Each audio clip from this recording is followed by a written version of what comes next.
এটা একটা কুচক্র মহল, এটা এই পর্যটন শিল্পটাকে নস্যাৎ করার জন্য আমি জেলা প্রশাসক মহোদয়কে অবগত করছি যে আমার উপরে অনেক ধরনের আমার উপরে নির্যাতন করতেছে। আমার এই প্যারাসেলিং শিল্পটাকে নস্যাৎ করার জন্য একটা চক্র উঠে পড়ে লাগছে।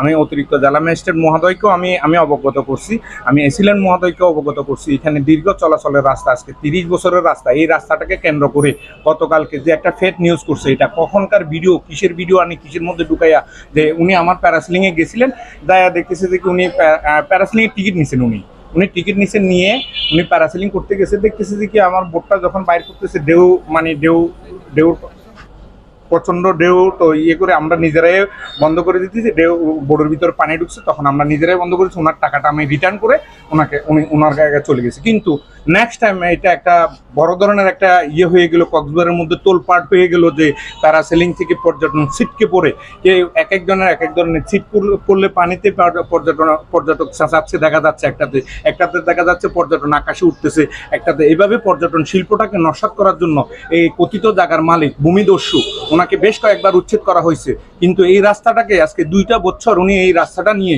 উনি যেভাবে উঠে পড়ে লাগছে, মাঝখানে যে খাস জায়গাগুলো আছে, যে সামনে যে খাস জায়গাগুলো আছে, উনি এগুলো দখল করে নেওয়ার জন্য ওরা ওইখান থেকে সরাইতে পারলে তাহলে ওনার পথের কাটা সরে যাবে, উনি পুরোটা সম্পূর্ণ খাস জায়গাগুলো উনি নিজের এখতিয়ারে আনতে পারবেন। আমি 100% আমার প্যারাসেলিং আমরা নিরাপদ।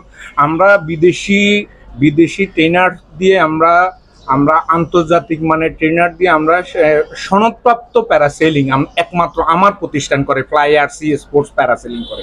কিন্তু এই আন্তর্জাতিক সনদ কেউ দেখাতে পারবে না। কিন্তু আমার ওইখানে একমাত্র আন্তর্জাতিক অপারেটর দিয়ে আমরা প্যারাসেলিং করে থাকি।